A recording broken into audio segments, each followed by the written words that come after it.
வணக்கம்.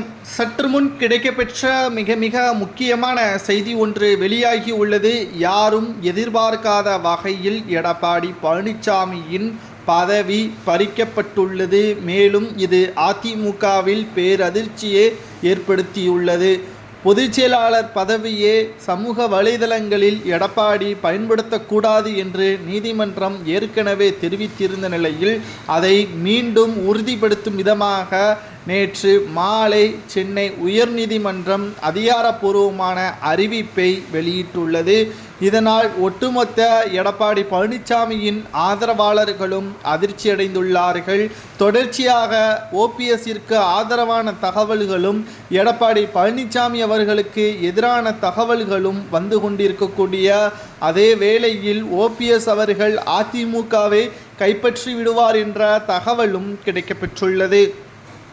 எடப்பாடி பழனிசாமி அவர்களை பொறுத்தளவிற்கு துரோகம் செய்துதான் அதிமுகவின் தலைமை பொறுப்பை அடைந்தார் என்றும் அது அதிக வருடங்கள் நீடிக்காது என்பதையும் பல முறை பேட்டிகளில் ஓபிஎஸ் அவர்கள் தெரிவித்திருந்தார்.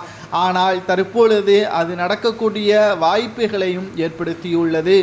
ஜனவரி 13ஆம் தேதி நீதிமன்றத்தின் இறுதி தீர்ப்பு. அதிமுகவின் இரட்டை இலை சின்னம் ஓபிஎஸ் அவர்கள் கட்சியிலிருந்து நீக்கப்பட்டது செல்லுமா செல்லாதா என்ற இரு தீர்ப்புகளும் நீதிமன்றத்தில் இறுதியாக வரவுள்ளது. இதில் ஓபிஎஸ்ஸிற்கு சாதகமாக வரும் என்றும் வழக்கறிஞர் ராம்குமார் அவர்கள் கூறியுள்ளார்.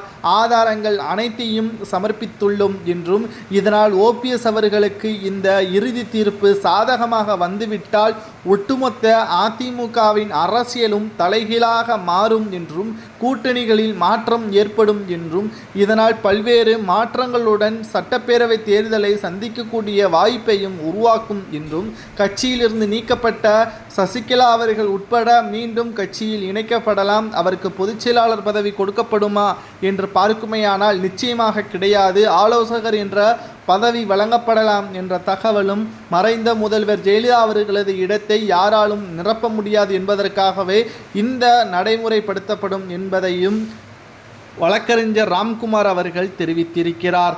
பொறுத்திருந்து பார்க்கலாம். எடப்பாடியின் தற்காலிக பொதுச்செயலாளர் பதவி பறிக்கப்பட்டது போல் ஜனவரி 13ஆம் தேதி ஒட்டுமொத்தமாக எடப்பாடியின் கதை முடிகிறதா?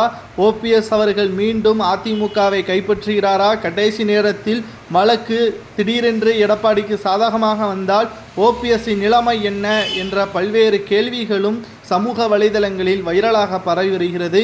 இதை பற்றி உங்களது கருத்துக்களை கமெண்ட் வாயிலாக கூறுங்கள்.